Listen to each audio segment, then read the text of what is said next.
하나님 끈질긴 사랑의 추격자라는 제목으로 함께 은혜를 나누고자 합니다. 여러분, 누군가가 이런 이야기를 했습니다. 한번 띄워주시면 좋겠는데, 대부분의 사람들은 두 도둑 사이에서 십자가에 못 박힌다. 그 도둑이란 바로 어제에 대한 후회와 내일에 대한 염려다. 따라서 사람들은 오늘을 즐기지 못한다. 아마 이 말이 많이 공감이 되실 것 같습니다. 영어의 present라는 이 단어는 현재라는 의미와 함께 선물이라는 뜻이 함께 이제 담겨 있는 그러한 단어입니다. 지금 현재에 주어진 이 시간 자체가 바로 하나님께서 우리에게 주신 선물이라는 것이죠. 하지만 후회와 염려로 인해 그 선물을 즐기지 못하는 게 우리의 모습이기도 합니다. 젊은 세대는 취업과 결혼이라는 관문 때문에 늘 불안해하며 세월을 보내고 있습니다. 결혼 후에는 박봉의 먹고 사는 문제로 인해 또 자녀 양육 문제가 있어서 끊임없이 또 염려가 끊이지 않고 있습니다. 애들 다 키워 출가시키고 경제적으로 안정이 되면, 그래서 중년이 되면 좀 나아질까 싶지만 노후에 대한 걱정 때문에 또 여러 가지 노년에 찾아오는 질병으로 인해 편한 날을 보내지 못하는 것이 우리의 모습입니다. 얼마 전만 해도 연금 고갈로 인해서 이제 국민연금 수급 연령을 조정한다는 그 이야기가 돌자 또 많은 국민들이 불안해하고 했습니다. 예수님 믿는 자들이라 하더라도 염려와 근심에서 완전히 자유로울 수는 없다고 하겠지만, 세상 사람들이 볼 때 자기들과 별 차이를 느끼지 못한다면 우리나 뭐 저 사람 예수 믿는 사람들이나 똑같네, 똑같이 걱정하고 염려하네, 이런 생각이 든다면은 이것은 우리의 믿음에 문제가 있다는 신호일 것입니다. 가까운 시간인 지난 한 주를 좀 돌아보시기 바랍니다. 문제에 대해 하나님을 더 의지하며 더 많이 기도하며 찬송하며 그렇게 하나님 붙들며 보낸 시간이 많은지, 아니면 염려하고 근심하고 전전긍긍하며 보냈던 시간이 더 많았는지, 만약 후자였다면 우리가 믿음 없이 살고 있었다, 지난 한 주를 정말 믿음과는 상관없이 그렇게 보냈구나라는 증거가 될 것입니다. 성경의 인물 중에 다윗처럼 염려와 근심거리가 많았던 자도 없습니다. 이러한 다윗만큼 성경에 참 많은 고난을 당한 사람도 드물죠.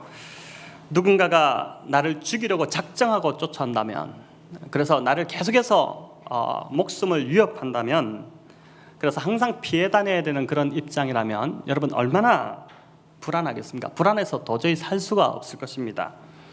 다윗은 이런 세월을 이제 거의 10년이 넘게 보냈습니다. 또 그는 유부녀를 범하고 그 죄를 가리기 위해서 그 남편을 살해까지 했었죠.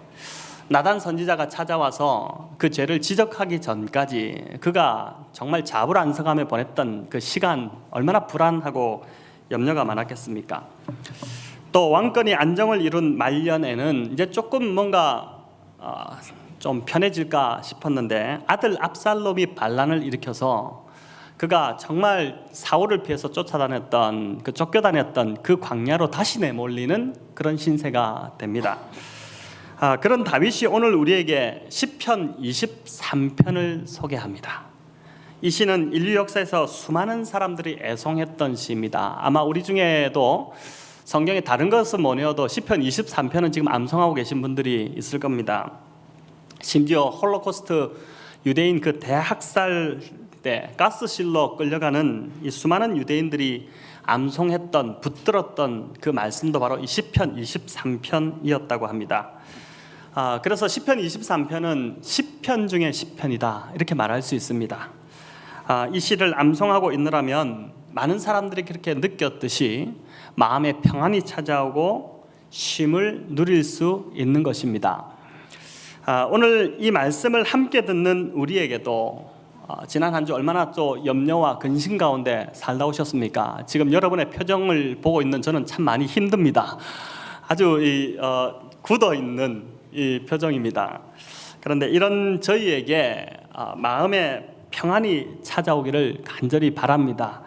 어제의 후회와 내일의 염려에서 쉼을 누리는 저와 여러분 되시기를 바랍니다. 오늘 6절 말씀은 이렇게 시작합니다. 내 평생의 선하심과 인자하심이 반드시 나를 따르리니 내가 여호와의 집에 영원히 살리로다. 여러분, 다윗은 자신의 평생에 자기를 따르는 것이 있다라고 합니다. 그것이 바로 선하심과 인자하심이다, 이렇게 이야기하죠. 그런데 여기서 재밌는 것은 따른다는 이 단어입니다. 우리말에 따른다는 뜻은 종종 종이 주인을 따르거나 또는 제자가 스승을 따를 때 따른다라고 이렇게 합니다. 그런데 여기 히브리어로 따른다의 히브리어 의미는 원뜻은 추격한다는 뜻입니다. 제가 오늘 설교 제목을 하나님 끈질긴 사랑의 추격자 이렇게 잡았는데 바로 이 추격한다, 따른다는 단어에서 가져온 제목입니다. 이 따른다는 말은 적이나 원수를 추격할 때 사용하는 단어입니다. 다윗 당시 광야는 적막한 곳이기도 했지만 또 죄인들이 도피하는 장소이기도 했습니다. 특별히 살인자가 죄를 지어서 목숨을 건지지 못할 경우는 광야로, 그 사막으로 도망가서 거기서 몸을 피해 숨기며 살아갔습니다. 그렇게 될 경우에 피해를 입은 이 피해자 가족은 그 사람을 이제 복수하기 위해서 끝까지 사막으로 추격해 갑니다. 그렇게 따라갈 때 쓰는 말, 그 말이 바로 따른다는 단어입니다. 그렇게 이 말은 제자가 스승을 따른다는 그 말보다도 훨씬 더 필사적인 단어입니다. 앞에 그 원수가, 살인자가 보이는데 또 적이 보이는데 쉬엄쉬엄 갈 사람이 어디 있겠습니까? 막 필사적으로 따라가서 뒤쫓아가지 않겠습니까? 다윗의 평생에 이제 다윗이 지금 고백하는 게 하나님의 선하심과 인자하심이 바로 이와 같이 다윗을 추격해 온다, 항상 따라온다라는 것입니다. 다윗이 어디를 가든지 어디에 숨든지 끝까지 찾아내서 다윗을 추격해 온다는 것이죠. 그리고 이 추격은 뭐라고 합니까? 내 평생에, 다윗의 평생을 통해서 이루어지는 일이라는 것입니다. 잠시 추격하다 마는 것 아닙니다. 우리는 보통 어떤 일을 할 때 좀 하다가 그냥 처음엔 열심히 하지만 중간에 그냥 흐지부지 될 수도 있지만, 그러나 하나님의 선하심과 인자하심이 한 인생을 추격하는 이 일은 중간에 그만두는 일이 없이 평생 따라가는 것입니다. 다윗이 죄를 지을 때는 안 따라오고 다윗이 경건할 때만 따라오는 것이 아닙니다. 어떤 경우라도 하나님의 선하심과 인자하심이 다윗을 포기하지 않고 다윗의 그 삶에 찾아와서 항상 함께 동행한다는 의미입니다. 여러분, 이것은 다윗뿐만 아니라 성경의 인물들을 볼 때 어떻습니까? 가장 먼저 아담과 하와를 보더라도 아담과 하와가 죄를 범했을 때 숨었죠. 하나님이 두려워서 숨었고 또 가린 것이 부끄러워서 숨었고 그래서 숨었습니다. 근데 그럴 때 어떻게 합니까? 누가 찾아오십니까? 하나님이 찾아가시죠. 그 죄인들을 찾아가시지 않습니까? 찾아가셔서 찾아내서 그들에게 말을 거셨습니다. 또 예수님도 어떻게 하셨죠? 사마리아 여인, 정말 소망 없이 하루하루 그냥 허무하게 살아가던 그 여인에게 주님이 작정하고, 유대인들이 사마리아 지방으로 들어가지 않는데 그쪽으로 들어가셔서 그 우물가에서 그 여인을 만나십니다. 찾아내신 것이죠. 자, 이제 다윗을 따라오는 이 두 가지 선함과 인자함이 무엇인지 이제 또 살펴보기를 원합니다. 여러분, 먼저 선하심입니다. 이 말의 원어는, 선하다는 뜻은 우리는 뭐 그냥 착하게 보이고 선량해 보인다 이런 뜻으로 한국말은 받아들이지만 히브리어 원어는 토부라는 단어입니다. 토부라는 단어를 많이 들어보셨죠? 뭐 서울영문고에도 토부학교 이렇게 있는데, 토부가 성경에 집중적으로 굉장히 많이 등장하는 본문이 있는데 거기가 어디냐면 창세기 1장입니다. 창세기 1장은 하나님이 세상을 창조하시는 장면인데, 빛을 창조하신 후에 하나님이 보시기에 좋았더라. 또 해와 달과 별을 창조하신 후에 하나님이 보시기에 좋았더라. 피조물을 만드실 때마다 보시기에 좋았다라는 말을 계속해서 반복합니다. 그리고 인간을 만드시고 창조가 다 마쳤을 때 하나님께서 보시기에 심히 좋았다, 이렇게 표현하죠. 여러분 여기서 좋았다라는 말, 영어로 good이라는 단어인데 이 좋았다라는 말이 히브리어 토브입니다. 그렇기 때문에 이 선하심은 하나님이 보시기에 좋은 상태, 그 상태가 선하심입니다. 인간이 보기에 좋은 것이 아니라 하나님이 보시기에 좋은 상태입니다. 우리의 문제는 내가 보기에 좋으면 좋다고 생각하는 경향이 있다는 것입니다. 하나님 선하신 분이라고 말할 때도 내가 원하는 방향, 내 뜻대로 이루어주면 선한 분이고 그렇지 않으면 선한 분이 아니라고 원망합니다. 우리가 가지고 있는 이 선함의 개념이 문제가 있다는 것이죠. 성경은 분명히 하나님이 보시기에 좋은 상태, 하나님의 뜻대로 이루어지는 상태가 선함이라고 정의합니다. 천지의 창조는 인간이 원하는 대로 이루어진 것이 아니라 하나님이 보시기에 좋은 대로, 하나님이 원하시고 기뻐하시는 대로 이루어졌고 그것을 성경은 토부, 선하다고 그렇게 정의합니다. 여러분 인간의 창조도 마찬가지였습니다. 아담과 하와를 창조하실 때 사용하신 하나님께서 아담을 창조하시고 하와를 창조하실 때 사용하신 방법은 아담을 깊이 잠재우신 것이었습니다. 거의 마취 수준으로 초인적인 잠을 재우셨습니다. 그런 후에 아담의 갈비뼈를 취해 이제 하와를 만드셨죠. 자, 여기서 우리가 좀 이렇게 질문해 볼 필요가 있습니다. 왜 하나님은 아담이 깨어 있는 상태에서 하와를 만들지 않으셨을까? 이런 질문을 한 번도 해보지 않으셨죠. 우리가 가장 먼저는 아프기 때문에 잠을 재워서 만드셨다 이렇게 생각할 수 있습니다. 그럴 수 있겠죠. 그러나 전능하신 하나님께서 아프지 않게 하셔서 깨어있는 상태로 왜 못 만드시겠습니까? 자, 그럼에도 왜 하나님께서 아담을 재우셨을까?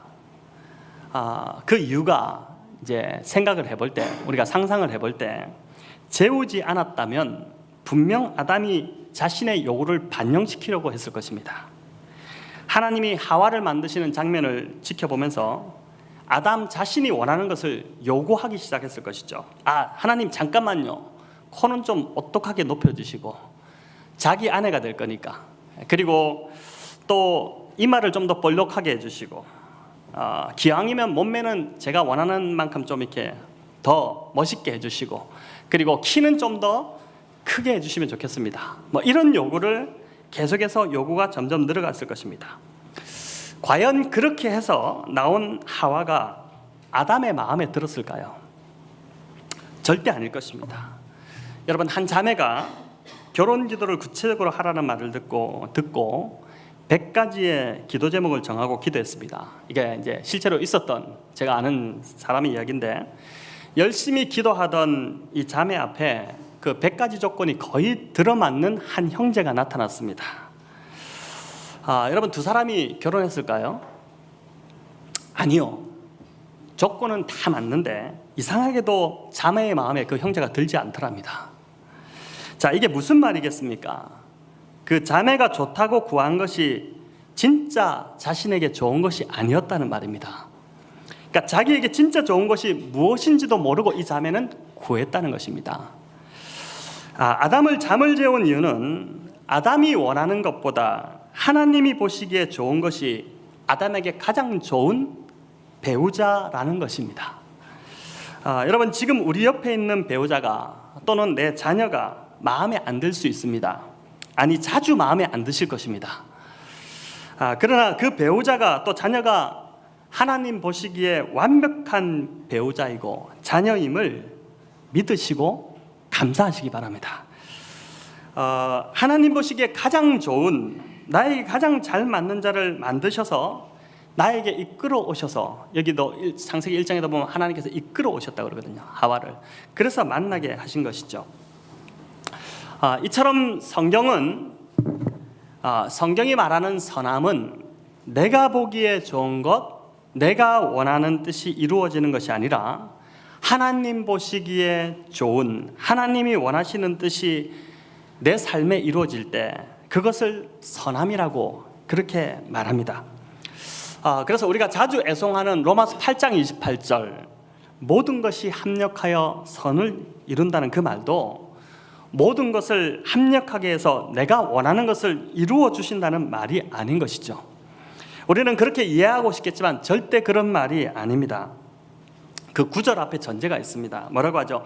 하나님을 사랑하는 자, 곧 그 뜻대로 부르심을 입은 자들이라는 전제가 있죠.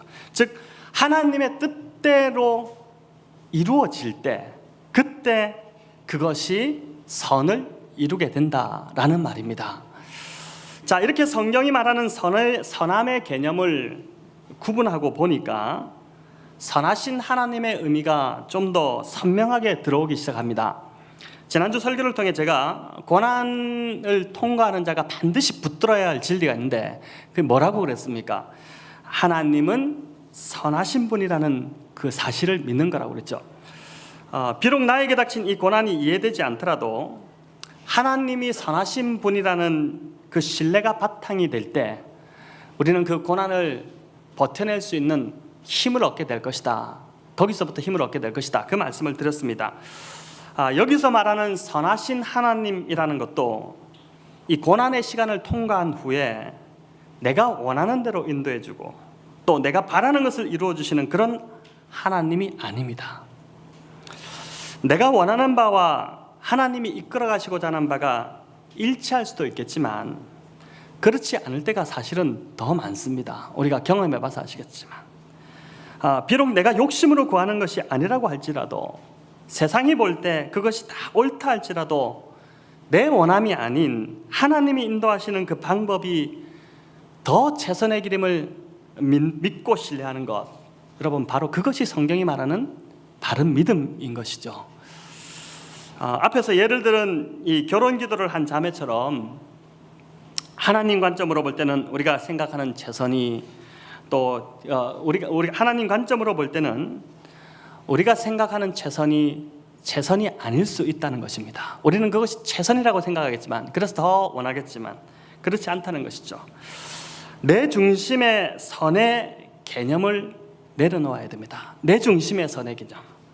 그러나 그러기가 얼마나 힘듭니까? 내 욕구와 원함이 강할수록 더 그렇습니다. 하지만 자신의 뜻을 내려놓고 하나님 주시는 결과가 최선임을 믿을 때 그것을 받아들일 때 그때 비로소 우리의 마음에 평안이 오게 된다는 것이죠. 이제 두 번째로 살펴볼 단어는 인자심이라는 단어입니다. 여러분 이 선하심이 토부였다면 인자심은 헤세드라는 단어입니다. 이게 토부와 헤세드죠. 선하심은 우리가 보기에 좋은 것, 우리의 원함 그것을 내려놓고 하나님이 보시기에 좋은 뜻대로 되게 하는 것, 그것이 선함이었습니다. 그런데 이것이 말이 쉽지 얼마나 힘든 일입니까? 여러분 인생은 생사고락을 거쳐가는 과정입니다. 기쁘고 즐거울 때도 있지만 그러나 정말 죽을 것 같이 아프고 정말 그 깊은 수렁에 빠질 때가 실은 더 많습니다.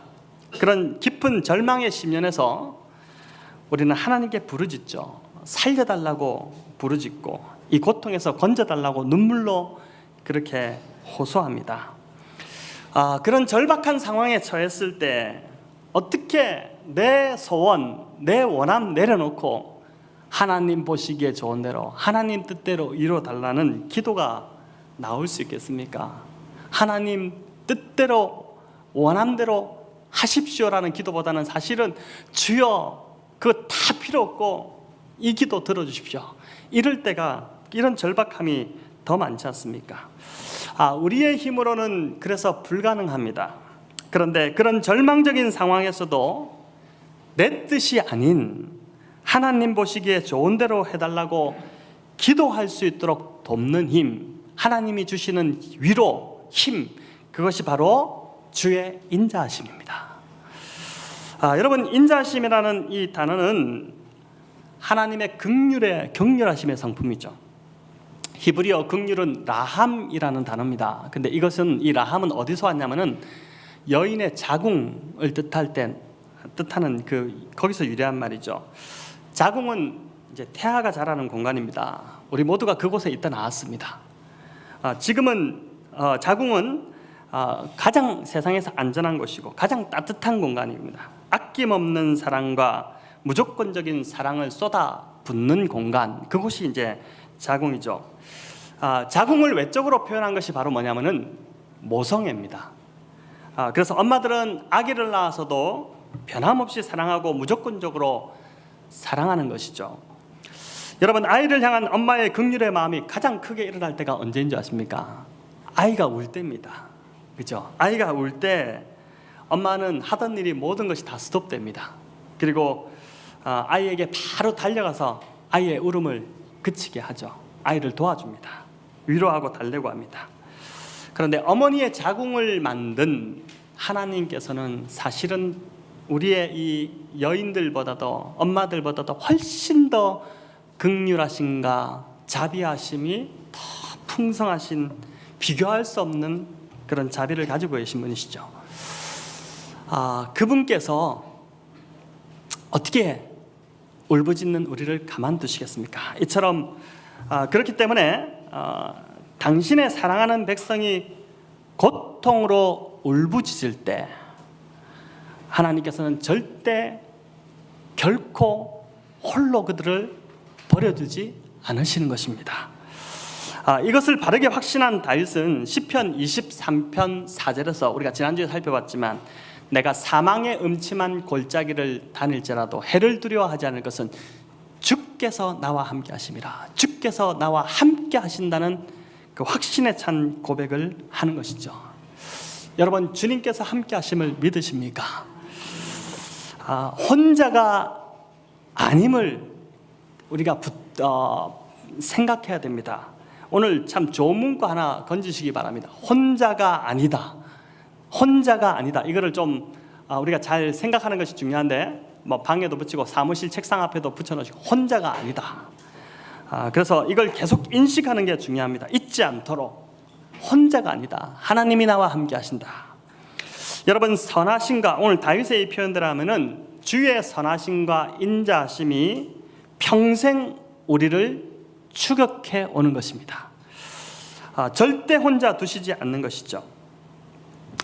하나님의 선하신 뜻이 우리의 삶에 이루어지도록 주께서 우리와 함께 하시고, 뿐만 아니라 그 선하신 뜻을 이룰 때에 주의 인자심이 우리를 위로하며 격려하며 그 뜻을 이룰 수 있도록 도우신다는 것입니다. 여러분, 이 인자심, 이 헤세드는 룻기에서도 말씀드렸지만은 의무를 넘어 돌보는 그런 사랑입니다. 성령님께서 우리를 위로하시고 회복시키고 돌보시지만, 그러나 이 헤세드를 볼 때 룻기에서도 우리가 살펴봤지만은 하나님이 하시는 방편은 또 어떻습니까? 하나님의 사람들을 통해서 서로를 도웁니다. 사랑이 흘러가게 함으로 서로를 일으켜 세우죠.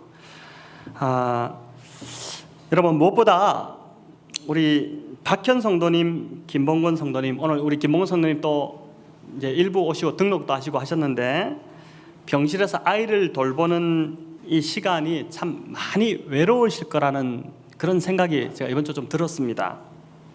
많은 분들이 지금 전화를 드리고 싶어도 뭐라고 말해야 될지, 어떻게 대화를 이어가야 될지를 좀, 그게 어떻게 해야 될지 몰라서 지금 또 가보려고 해도 가보지 못하고 그러는데, 어제 또 한 분이 그런 마음으로 이제 마음이 들었지만 그래도 좀 위로하기 위해서 찾아간다고 하시길래 제가 잘하셨다고, 가보시라고 그렇게 말씀하셨습니다. 여러분, 지금은 좀 우리가 그냥 홀로 있도록 내버려 두는 것이 아니라 좀 많이 찾아가셔서 위로하시고 격려하시고, 또 위로의 문자도 보내주시고 말씀도 보내주시고 하면서 혼자 싸우고 있지 않다는 것을 좀 생각하게 하는, 하나님이 함께 하시고 무엇보다 성령님께서 함께 하신다는 것을 알려주시고, 그리고 우리도 함께 싸우고 있다는 것을, 그 격려를 좀 흘려보내야 될 때가 아닌가라는 생각이 듭니다. 무엇보다 우리의 성령님께서 우리 부모와 지원이와 지후에게 좀 이 시기를 잘 견뎌낼 수 있도록, 버텨낼 수 있도록 힘을 주시도록, 위로하여 주시도록, 성령의 위로가 있도록 그렇게 기도해 주시기를 바랍니다. 여러분, 설교를 준비하며 제가 주님의 시간에라는 찬양이 생각났습니다.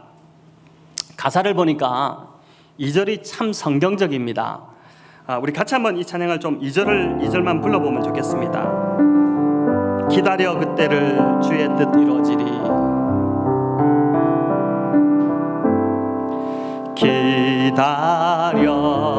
기다려 그때를 주의 뜻 이루어지리. 주의 뜻 이루어지리.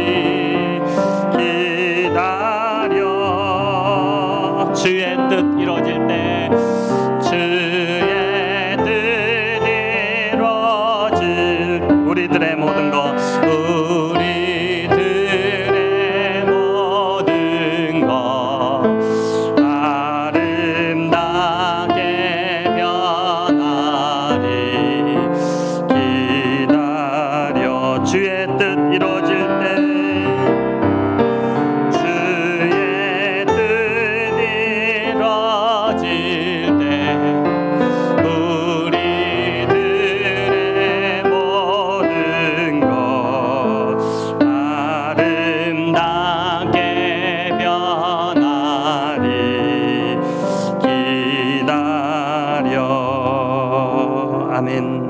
여러분, 우리가 내 뜻, 내 소원 내려놓지 못하고 하나님의 뜻 받아들이지 못하는 이유는 그렇게 되었을 때 내 삶이 너무 힘들 것 같고 오히려 더 안 좋아질 것 같기 때문입니다. 또 내가 바라는 것을 너무 원하기 때문에 그럴 수도 있습니다. 그러나 이 찬양이 뭐라고 우리에게 말씀합니까? 주의 뜻 이루어질 때 우리들의 모든 것 아름답게 변할 것이다 라고 하죠. 자, 이게 성경적이라고 제가 말씀드리는 이유는 하나님이 천지를 창조하시기 전의 상태를 창세기 1장 2절이 잘 보여주고 있는데 뭐라고 합니까? 바로 혼돈과 공허와 흑암이었다 그렇게 하죠. 여러분, 이 단어만 들어도 얼마나 마음이 무거워집니까? 그런 상태에서 하나님의 말씀이 임했고 그 말씀 그대로 하나님의 뜻이 이루어지니까 천지가 너무나도 보시기에 아름다운 상태로 바뀌어진 것입니다. 성도 여러분, 두려워하지 마시기 바랍니다. 우리들의 뜻이 이루어지지 않으면 큰일 날 것 같지만 그러나 오히려 어떻게 보면 우리의 뜻과 하나님의 뜻이 같지 않을 때 우리의 뜻이 이루어지면 오히려 혼돈스럽고 공허하고 그리고 더 어둠에 빠질 수 있을 것입니다. 하지만 하나님의 뜻이 이루어지면 하나님 보시기에 좋으신 대로 내 삶이 인도되어진다면 우리들의 모든 것이 아름답게 바뀌게 될 줄을 믿으시기 바랍니다. 여러분, 지원이 상태가 많이 좋지 않습니다. 제가 밴드에 좀 올리려다가 오늘 주일날 좀 또 어제 금요 기도회 때 말씀드리고 오늘 말씀드리려고 하는데 주치의가 이야기한 의학적 확률로 볼 때는 너무 어둡습니다. 그러나 이 상황 속에서도 우리가 찬양할 수 있는 것은 하나님의 선하심과 그 선하심을 이루시는 주의 인자하심이 지원이의 평생에 반드시 함께할 것을 믿기 때문입니다. 우리는 지금이라도 간절히 지원이가 회복되기를 바라지만 그러나 우리의 뜻 내려놓고 하나님의 뜻이 이루어지도록 그렇게 기도하는 것이 오늘 말씀이 우리에게 가르쳐 주시는 진리라고 믿습니다. 하나님의 뜻이 이루어질 때 그 시간을 기다리며 기도할 때 지원이와 또 그 가족뿐 아니라 우리 모두도 아름답게 변하게 될 것입니다. 여러분, 지원이에게 하나님의 뜻이 이루어지도록 또 이번 한 주 우리들의 삶에도 하나님의 뜻이 이루어지도록 얼마나 지난주만 하더라도 내 요구대로 되지 않아서 화를 내고 내 뜻대로 안 된다고 힘들어하고 좌절하고 그랬습니까? 그러나 내가 하려고 하는 그 뜻을 좀 내려놓고 하나님 뜻대로 하나님 보시기에 좋은 대로 내 삶을 이끌어 주십시오. 여러분, 그렇게 기도할 때 비로소 우리 안에 평안이 찾아들기 시작할 것입니다. 이번 한 주 우리의 기도가 바뀌어서 내 뜻이 아닌 하나님 뜻 이루어달라고 또 우리 지원이도 그렇게 해달라고 기도하는 저와 여러분 되시기를 우리 주님의 이름으로 간절히 축원합니다.